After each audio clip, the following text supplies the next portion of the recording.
Terkadang, hidup terasa berjalan sangat lambat, sementara semua orang di sekelilingmu seperti bergerak cepat menuju versi terbaik mereka. Dan di saat kamu sedang berusaha keras bertahan, justru ada orang-orang yang pergi. Teman yang dulu dekat tiba-tiba hilang arah. Orang yang kamu percaya memilih mundur. Bahkan ada yang perlahan menjauh tanpa satupun penjelasan.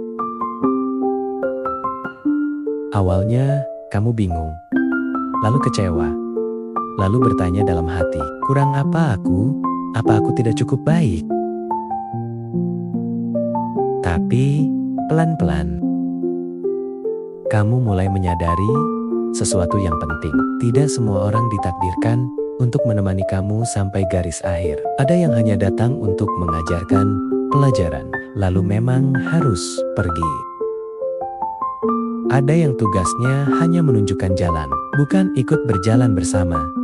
Dan ada yang memang tidak mampu mengikuti langkahmu, bukan karena kamu terlalu lambat, tapi justru karena kamu sedang belajar melangkah lebih jauh. Ditinggalkan itu menyakitkan, iya. Tapi seringkali itu juga cara hidup memisahkan kamu dari orang-orang yang tidak akan ikut tumbuh bersamamu. Karena yang benar-benar untukmu tidak akan pergi hanya karena kamu belum sempurna. Dia akan bertahan, melihat prosesmu, dan tetap percaya pada perjalananmu.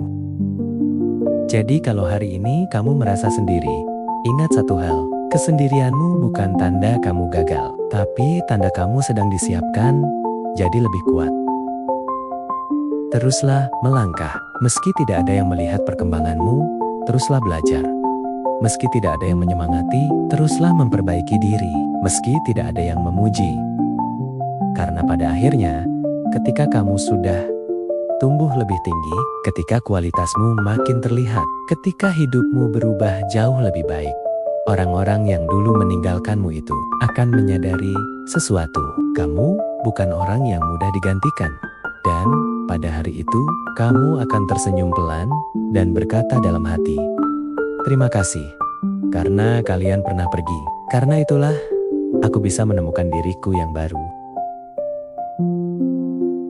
Demikian cerita singkat dari saya. Semoga dapat menjadi motivasi semangat untuk dirimu. Tulis di komentar jika kamu ada cerita yang ingin saya ulas dan sampaikan di sini. Stay terus di channel ini untuk mendapatkan cerita-cerita motivasi lainnya. Jangan lupa subscribe channel ini agar saya semangat dan dapat lebih berkembang.